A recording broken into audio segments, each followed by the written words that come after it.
நம்ம தளபதி நடிச்சிருக்க கோட்டு படத்தோட 14வது நாள் பாக்ஸ் ஆஃபீஸ் கலெக்ஷன் தான் நம்ம இந்த வீடியோல பார்க்க போறோம். வழக்கம் போல சென்னையில இருந்தே பார்த்துருவோம். சென்னையில 78 லட்சம் ரூபாய் கலெக்ட் பண்ணிருக்கு கோட் படம் இந்த 14வது நாள்ல. அடுத்ததா தமிழ்நாட்டுல 5 கோடியே 94 லட்சம் ரூபாய் கலெக்ட் பண்ணிருக்கு கோட் படம் இந்த 14வது நாள்ல. ஸ்லீ நம்ம கலெக்ஷன் வீடியோல நம்ம முந்தானத்து கூட பரவாயில்லைங்க, ஏதோ ஒரு 50 லட்சம் கிட்ட தான் வந்து கொஞ்சம் ஜாஸ்தி ஆச்சு. ஆனா நேத்துலாம் பாத்தீங்கன்னா ஒரு 1.5 கோடி கிட்ட அதிகமா வந்திருக்குங்க நம்ம கோட் படம் தமிழ்நாடு வசூலா பார்க்கும்போது. ஸ்லீ நம்ம பேசிட்டு தான் இருந்தோம். ஈவினிங் ஷோவும் நைட் ஷோவும் வந்து உங்களுக்கு பாத்தீங்கன்னா அட்வான்ஸ் புக்கிங்லேயே பெருசா ஃபில் ஆகுது. ஏன்னா வீக் டேஸ் இது, வீக்கெண்ட் கிடையாது.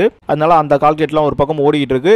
இன்னைக்குலாம் வந்து பாத்தீங்கன்னா கொஞ்சம் அந்த ஃபில்லிங்கிறது கம்மியா தான் ஆகிருக்கு. வீக் டேஸா இருந்தாலும் 2 நாள் மாதிரி வந்து இல்ல.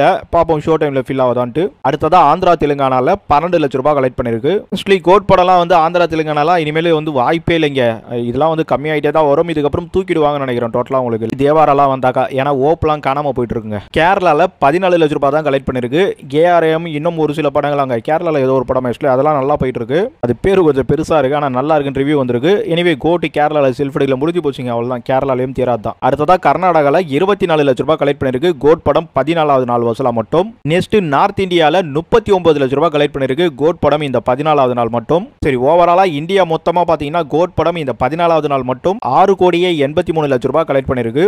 இந்த வசூல்லாம் உங்களுக்கு வெள்ளிக்கிழமையே குறையன்னு எதிர்பார்க்கறேன். ஏன்னா நம்ம தமிழ்ல மட்டுமே 6 படம் ரிலீஸ் ஆகுது. ஆனாலும் தமிழ்நாட்டுல கோட் படம் நல்லா தான் போயிட்டு இருக்கு. பட் தியேட்டர் எல்லாம் நிறைய குறைப்பாக நினைக்கிறேன். இனிமே என்ன பொறுத்த வரைக்கும் மெயின் ஸ்கிரீன்ஸ்லாம் கண்டிப்பா கோட் தான் ஓடும்னு யோசிக்கிறேன். செகண்டரி ஸ்கிரீன்ஸ்லாம் நிறைய இருந்துகிட்டு இருக்கு. ஸோ அதெல்லாம் தான் எடுப்பாங்க.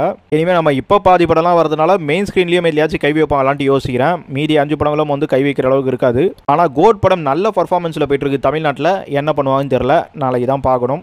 நாளைக்கு கூட தெரியாது, வெள்ளிக்கிழமை தான் கிளியரா தெரியும். அப்போ பாக்ஸ் ஆஃபீஸ்ல பேசுவோம். ஆனால் நீங்க நாளைக்கு நம்ம வீக்லி டாப் 10 கண்டிப்பா வெயிட் பண்ணுவீங்க. நானும் ரொம்ப வெயிட் பண்றேங்க. ஏன்னா 6 படமும் ஓரளவுக்கு எக்ஸ்பெக்டேஷன்ல உள்ள படங்கள் தான். ஸோ என்னென்ன படத்துக்கு என்னென்ன கவுண்ட் டவுன் நானே நாளைக்கு தான் முடிவு பண்ணுவேன். ஸோ வெயிட் பண்ணுவோம். அடுத்ததா ஓவர்சீஸ்ல 2 கோடியே 46 லட்சம் ரூபாய் கலெக்ட் பண்ணிருக்கு கோட் படம் இந்த 14வது நாள்ல மட்டும்.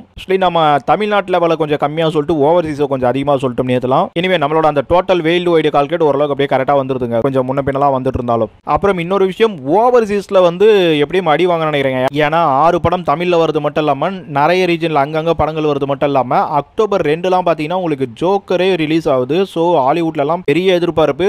ஜோக்கர் வந்து இங்க வரதுனால கண்டிப்பா வந்து உங்களுக்கு கோட் படத்துக்கு இது மாதிரிலாம் வசூல் நம்ம பெருசா எதிர்பார்க்க முடியாதுன்றத ஒத்துக்கிட்டு தாங்க ஆகணும். வேற வழி கிடையாது. நான் ஆரம்பத்திலேயே புலம்புற மாதிரி வந்து சோலியை முடிச்சு விட்டாங்க. லியோ படம்லாம் உங்களுக்கு 600-650 கோடி கிட்ட வசூல் வந்த படம். ஆனா இங்க கோட் பாத்தீங்கன்னா 500 கோடியை தொடுமா அப்படிங்கிறது பெரிய பஞ்சாயத்தா இருக்கு. 600 கோடிக்கெல்லாம் வாய்ப்பே இல்லை, 500 கோடியை தொடுறதே பஞ்சாயத்தா இருக்கு. ஆனா என்ன பொறுத்த வரைக்கும் கண்டிப்பா 500 crore வந்துடும் தாங்க தோணுது. பாப்போமா கம்பெனி சைட்ல இருந்து அபிஷியலா போஸ்ட் வருமான். ஆக்சுவலி இப்போ வரைக்கும் வரவே இல்லை.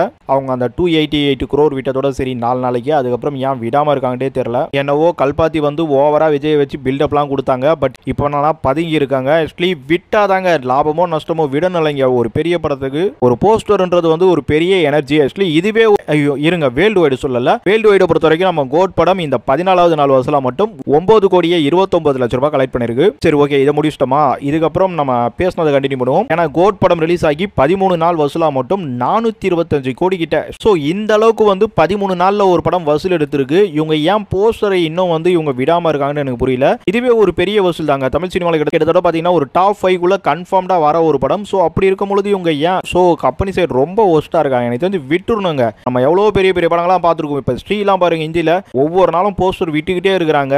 இன்னும் எவ்வளவு படம் இந்தியிலாம் சொல்றாங்க. பாக்ஸ் ஆஃபீஸ்க்கு டெய்லி போஸ்டர் அனௌன்ஸ் பண்றாங்க. 5 கோடி 10 கோடினா கூட டெய்லி போஸ்டர் விடுறாங்க. பட் இந்த தமிழ்நாட்டில் இருக்க ப்ரொடியூசர்ஸ்லாம் என்னத்த சொல்றதுன்னு தெரியலங்க. ஏன்னா இப்போ நம்ம பேசுற பாக்ஸ் ஆஃபீஸ்லாம் இவ்வளவு தூரம் ட்ராக் பண்ணி போட்டாலும் என்னதான் இருந்தாலும் இது வடை அப்படிங்கிற மாதிரி தான் நிறைய இடத்துல போகும். ஓகே, அது வந்து உங்களுக்கு என்னதான் நீங்க சொன்னாலும் நான் இப்போ பெருசா உங்களுக்கு நான் பாக்ஸ் ஆஃபீஸை சொல்றது இல்லை. வடங்கிறது ரொம்ப ஓவர் பில்டப் ஆகக்கூடாதுன்ட்டு. அதெல்லாம் வந்து அவங்க பொய்யாகணும்னா கண்டிப்பா கம்பெனி சைட்ல இருந்து வரணும். கம்பெனி சைட்ல இருந்து வரதே பொய்ன்றாங்க. அது ஓகே போதும், அவங்க டாக்ஸ் கட்டணும், மினிமம் ஏகஜமான பிரச்சனை இருக்கும். எனிவே விட்டுருங்க கம்பெனி சைட்ல இருந்து. இதை யாராச்சும் தியேட்டர் கீட்டர் போனீங்கன்னா இந்த ப்ரெஷ் ஷோல வந்து பேசுங்க. பாக்ஸ் ஆஃபீஸ் வந்து இந்தியெல்லாம் விடுறாங்க, நீ ஏடா விட மாட்டீங்க. ஏன்னா நம்ம வீடியோலாம் அவ்வளோ பெருசா போறது இல்லை. ஸோ பெருசா போனா உங்களுக்கு லேக்ஸ் கணக்கில் பார்க்குற அந்த மாதிரி இடத்துல பேசும்போது தான் தெரியும் ப்ரொடியூசர் கொஞ்சமாச்சும். ஒரு பெரிய ஹீரோ வச்சு படம்னா எத்தனையோ ஸ்டேட் நம்ம இந்தி விட்டுருங்க, நிறைய தெலுங்குல சொல்றேன், மலையாளத்துல சொல்றேன். ஸோ அவங்களாம் கூட பாத்தீங்கன்னா டே பை டே வீக்லி அந்த மாதிரிலாம் நிறையவே அப்டேட் கொடுத்துருக்காங்க. பட் தமிழ்ல தான் அந்த அப்டேட்ன்றது இந்த பாக்ஸ் ஆஃபீஸ்க்கு வந்து பெருசா நடக்கிறதே கிடையாதுங்க. ஆடிக்கு ஒரு தடவை அமாவாசைக்கு ஒரு தடவை விடுறதோட இருக்காங்க.